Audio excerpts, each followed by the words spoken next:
Hey, did you know that in 1927 a man dressed as Santa strolled into a Texas bank and turned a quiet holiday afternoon into something very, very unexpected? He wasn't there to hand out presents or to spread Christmas cheer, but instead to pull off a robbery so chaotic it turned an entire town into a battlefield. Picture this. It's 2 days before Christmas in 1927.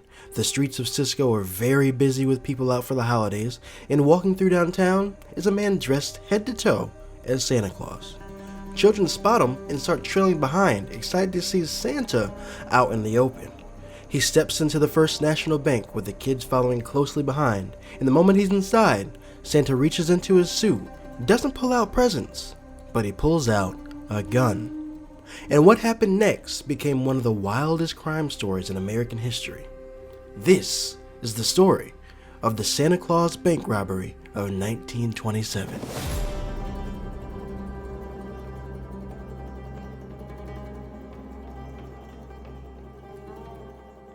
Welcome everybody to another episode of Hey Did You Know, where we dig up the weird, the forgotten, and the downright strange corners of America. Before we dig into this story, I want to remind you, wherever you are, please hit that follow button because you're not going to want to miss an episode. We drop a new story every Wednesday, and while you're here, don't forget to leave a comment with your thoughts because I'd love to know what you're thinking about the episode, or maybe even a past episode, and I might even feature one in a future episode. Having said that, let's get into today's story. If you've ever watched any old Hollywood Western films, you've probably seen all the classics. Train robberies, dusty shootouts, bank heists gone wrong. You've maybe even watched Paul Newman and Robert Redford as Butch Cassidy and the Sundance Kid. Or you've heard the stories of Billy the Kid. But for the little town of Cisco, Texas, this wasn't a classic Western film. This was real life. And the man in the starring role? His name was Marshall Ratliff. So let's start at the beginning. Marshall Ratliff was an ex-con who actually lived in Cisco, Texas before being arrested for a bank robbery in Valeria, Texas. He was sentenced to 18 years, but just after 2, then Governor Miriam Ferguson pardoned him, which might not have been the best decision because the minute he walked out of that prison, Ratliff started planning a brand new heist, this time targeting his own hometown bank. He first tried to bring his brother Lee into the plan, but Lee had already been arrested yet again. So Ratliff turned to 2 men he knew from Huntsville, Henry Helms and Robert Hill. They'd also recruited a 4th man who was skilled with safes, but he caught the flu just as they were preparing for the job. The crew replaced him with a man named Lewis Davis, who was a relative of Helms and a family man who really needed the money, so they promised him a pretty generous payout. And with the crew set, the plan for one of the wildest holiday season crimes in Texas history was officially in motion. Now here's the part that really raises the stakes. During this period in Texas, bank robberies weren't rare. They pretty much were routine. On average, 4 banks were being robbed every single day. So the Texas Bankers Association made a bold announcement. Anyone who killed a bank robber would receive a $5,000 reward, which today is $93,000. Think you'd kill a bank robber for that? I think I would. In other words, robbing a bank in Texas at this time was not just a risk, but practically a death sentence. So let's talk about the robbery itself. The 4 men stole a car in Wichita Falls and headed straight for Cisco, convinced they were about to make themselves some easy money. But Ratliff had one problem. Everyone in Cisco knew his face. If he showed up unmasked, it would have ended the heist before it even started. So his solution? A Santa suit. Since the robbery was planned for late December, Ratliff figured the perfect disguise was the one and only person no one would ever question that close to Christmas. He brought a Santa suit and a Santa beard from the woman who ran their boarding house, and on the morning of December 23rd, the crew rolled into Cisco, Texas. And as they approached the town, Ratliff put on the full Santa outfit and had the others drop him off a few blocks from the bank while they got the getaway car into position. The plan was simple. Santa walks in, the gang follows, grab the cash, and escape to the side alley to the car waiting at the end of the block. And one day before Christmas Eve, of course, nobody batted an eye as Santa Claus strolled down the street in the middle of the afternoon. In fact, kids ran to him. They swarmed Ratliff, asking him questions, tugging on his suit, just thrilled to see Santa Claus in person. and he stayed calm, played the part, and gently steered the growing crowd towards the bank. By the time he managed to shake off the kids and step inside, he thought the money was just as good as theirs. But once he got inside, Ratliff was faced with 4 people, 2 bank tellers and 2 customers. They greeted him politely, saying hello, but he didn't respond. His attention was caught by 2 4th-grade girls who were entering the lobby from the bookkeeping room. A bank patron by the name of B.P. Blazingame arrived, tugged along by her 6-year-old daughter, Frances, who was very excited to see Santa Claus. That's when Ratliff's accomplices stormed in, pistols raised, and shouted, "Hands up." Santa quickly took control. He ordered the teller to open the safe and began stuffing money and bonds into the sack hidden beneath his costume. While the others kept watch over the customers and employees, Ratliff forced the teller to open the vault and grabbed as much cash as he could. Miss Blazingame managed to escape with her daughter through the bookkeeping office and ran out into the alley. She ran straight to the police department, alerting Chief George Emery Bedford. And since she was in a panic, she also alerted most of the town about the robbery as well. Chief Bedford grabbed a riot gun and rushed to the scene, instructing 2 officers to follow. He stationed himself at the front of the alley while the officers took positions in the back, setting up a deadly trap for the robbers. When the bandits realized the bank was surrounded, they herded their hostages into the back room by the alley door, where they ran into 2 more bookkeepers. The robbers couldn't step into the alley without facing withering fire from the police and a growing crowd of armed townspeople, but now they had 8 hostages, including 2 4th-grade girls. Using the frightened civilians as human shields, the bandits forced their way into the alley, trying to make their escape under cover of the hostages. What happened next would turn this daring heist into the legend that it is today. Despite using the hostages as shields, chaos erupted. A barrage of gunfire tore through the alley, wounding all 4 bandits and several of the hostages. Somehow, the gang managed to reach their getaway car and speed out of town with the 2 little girls still in tow. Chief Bedford and one of his deputies, George Carmichael, were both struck and left mortally wounded in the alley. Bedford died just a few hours later, and Carmichael succumbed to his injuries 2 weeks after the attack. As the 4 bandits tried to make their escape, heading south on the main road with their hostages, they began tossing handfuls of roofing nails onto the road, hoping to blow the tires of the pursuing officers and armed townspeople. The trick worked for a moment, but their relief didn't last long.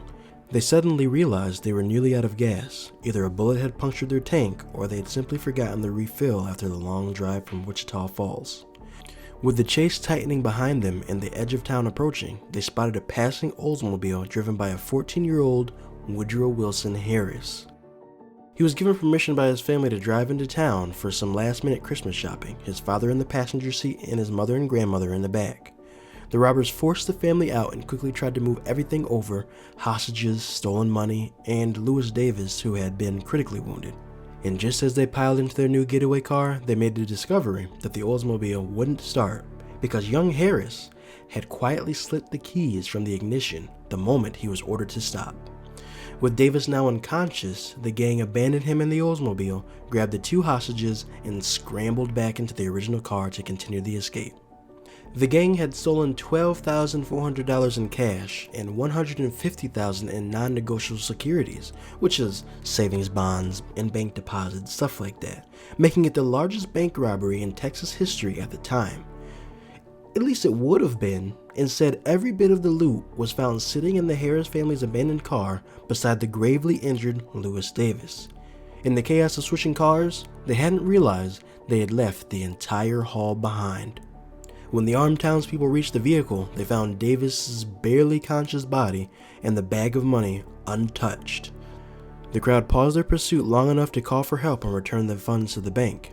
And as for Lewis Davis, the last-minute stand-in for the gang, well, this would be the only crime he ever took part in. He never made it to trial because on Christmas Day, he died from the gunshot wounds he'd suffered during the firefight inside the bank. The 3 remaining bandits, still clutching to the 2 young hostages, sped down the main road before veering east into a dirt track. They barreled through a pasture, plowing through cactus and thick bush until the growth became too dense to push through. With their getaway car riddled with bullets and no path forward, they ditched the vehicle and the 2 frightened children several miles outside of town, then disappeared into the wilderness on foot. Meanwhile, Sheriff John Hart and his Eastland County deputies had already been alerted. They rushed to the abandoned car and word of the robbery spread like wildfire. Within hours, officers and armed civilians from all across West Texas were pouring in, launching what would become one of the largest manhunts in this region. Search parties fanned out across fields and pastures. One group found an overcoat and a pair of blood-soaked gloves. Later, a suitcase turned up along with blood-stained rags and medical supplies inside, cotton, gauze, all signs that the game had come prepared, fully aware that this robbery might end up in violence. Nightfall would bring the first day's chase to an end, but it picked right back up the next day, and again on Christmas Day. On the evening of Christmas, the three remaining bandits managed to seize another vehicle, this one driven by a young oil field driller named Carl Wiley. They forced him at gunpoint to stay behind the wheel as their new hostage. In the chaos of the abduction, Carl's father caught sight of the getaway and fired a shotgun at the fleeing car, desperate to stop the robbers. After hiding through the icy Christmas night, Helms, Hill, and Ratliff managed to steal yet another car. They released Carl Wiley and let him keep his vehicle.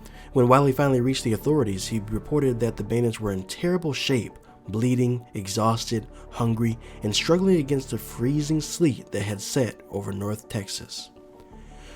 The next morning, the trio crossed over the Brazos River near the small town of South Bend, but waiting for them was Young County Sheriff Foster. The moment the outlaws approached the river crossing, the ambush sprang to life. Another furious chase erupted, ending in a gunfight in an open field. Deputy Sheriff Cy Bradford joined the fray, and legend has it he managed to hit all three robbers with his rifle. Ratliff went down immediately, collapsing into the frozen ground. Helms and Hill, though wounded, bolted for the hills and vanished into the brush. Ratliff, when he finally was brought in, was reportedly a walking arsenal. He had been shot 6 times and was still carrying 6 pistols, one of which he had stolen straight from the bank during the heist. But injuries, guns, and the Santa Claus suit couldn't save him now. Santa had been caught. For days, the two fugitives Helms and Hill dodged a massive, relentless manhunt, one so serious it even included an airplane, which was a rarity for local chases in the 1920s. But their luck had finally run out. Weak, injured, and worn down by the cold, Helms and Hill limped into the town of Graham, where lawmen arrested them without a struggle. Ratliff was the first of the surviving robbers to stand trial. For the armed robbery of the First National Bank of Cisco, he was given a life sentence. Henry Helms, ironically the son of a pastor, went next. Unlike Ratliff, he was sentenced to death. His lawyer appealed, but the verdict would ultimately stand. Robert Hill took a different path. He pled guilty at the sentencing. His court-appointed attorney had him take the stand to tell the story of his childhood. An orphan who had spent his youth in the Gatesville State School for Boys, a place that functioned as both a reform institution and a foster care system. And because of that story, the jury spared him, choosing a life sentence or the death penalty. But Ratliff wasn't done facing the courts. Because 2 lawmen had been killed during the robbery, he was brought up on additional charges. His lawyer requested a change of venue and the trials removed. The case for Sheriff George Bedford's death went to Abilene, and the case for Deputy George Carmichael's death went to the small town of Anson. The results were grim. Abilene sentenced him to death, and Anson sentenced him to another life sentence on top of it. While awaiting for his appeals on death row, Ratliff received a wind-up phonograph and a stack of gospel records from his mother. As condemned men were escorted past his cell on their way to the electric chair, he played a song by the name of When the Roll is Called Up Yonder. Between 1928 and 1929, 7 men walked to their executions to that somber soundtrack. But when Henry Helms passed Ratliff's cell on September 6, 1929, on his way to the electric chair, Ratliff did not play the song. Helms himself had tried to avoid the chair by faking insanity. An Eastland County jury took only 10 minutes to decide that he was sane, and he was executed that same day. His family never claimed his body. Ratliff too began acting insane, conveniently on the very same day Helms died. His mother filed for a lunacy hearing, but the people of Eastland County had run out of patience. They had already felt Ratliff's execution had been delayed long enough, and this new insanity claim only deepened their anger. And unlike their earlier attempts by others, Ratliff's performance was convincing enough that his jailers let their guard down, which proved to be fatal. On November 18th, 1929, Ratliff slipped out of his unlocked cell, made his way into the jail office, and grabbed a six-shooter. He fatally shot one jailer and brutally fought with the other before the second jailer managed to beat him into unconsciousness and drag him back to his cell. But by then, word had spread. The next morning, a crowd began to gather outside the jail. By nightfall, nearly 1,000 people had assembled. A group of 15 to 20 men forced their way inside, pulled Ratliff from his cell, and dragged him into the street. They threw a rope over a telephone pole, and the first attempt, the rope snapped, and Ratliff fell to the ground. But on the second attempt, they used a stronger rope. And just like that, almost 2 years after he robbed the Cisco Bank dressed as Santa Claus, Marshall Ratliff's story has come to a violent end. In the years that followed, the Santa Claus bank robbery became more than just a sensational crime story. It turned into a local legend. Many families in Eastland County still claim that their grandparents or great-grandparents were there that day, whether at the bank or at the lynching. The tale has woven itself so deeply into local memory that it is hard to separate fact from folklore. In 1967, the Texas State Historical Survey Committee, what we now know as the Texas Historical Commission, placed an official medallion at the site of the robbery in Cisco. Across from the old Eastland County Jail, a granite marker stands where Marshall Ratliff was lynched. And that, my friends, is the wild, unbelievable, and very real story of the Santa Claus bank robbery of 1927. A crime so chaotic, so tragic, and so bizarre that it still echoes through Texas nearly a century later. From a small-town bank packed with holiday shoppers to a Santa suit soaked in gunpowder and grit, to a manhunt that turned the West Texas plains into a full-blown battleground. Remember when I said it wasn't a classic Western film? Well, at this point, you can see why it could have been, right? And honestly, Hollywood almost agreed in 1990 when director John Lee Hancock, known today for films like Snow White and the Huntsman or Saving Mr. Banks, he was just getting started in the film industry. He actually wrote a full screenplay about the Santa Claus bank robbery and the lynching that followed, but despite the unbelievable source material, no studio picked it up. The story did inspire writers though. In 1958, J.W. Sitton released the first book dedicated to the robbery, fittingly titled The Santa Claus Bank Robbery. In 1984, the Fort Worth Star-Telegram praised it as, quote, the most accurate narrative available. And in 1972, journalist A.C. Green put his own take, a blend of fact and fiction, also titled The Santa Claus Bank Robbery, helping cement the event as a permanent piece of Texas folklore. And most recently, in 2023, author Thomas Goodman released The Last Man, a novel of the 1927 Santa Claus bank robbery. The book takes the known facts about Robert Hill, who was the only surviving member of the gang, and imagines the emotional and moral journey that might have led to his eventual reform. Because here's the incredible part. Robert Hill lived until 1996. By then, he had spent more than 50 years as a married, model citizen, a man who quietly rebuilt his life after surviving one of the most infamous crimes in Texas history. No more guns, no more getaways, no more headlines, just an ordinary life worlds away from the chaos he helped create in 1927. And that's the story, my friends, of the Santa Claus bank robbery of 1927. If you enjoyed this episode, please share it with a friend, and don't forget to follow so that you don't miss the next one. Thank you all for listening today, and until next time, goodbye.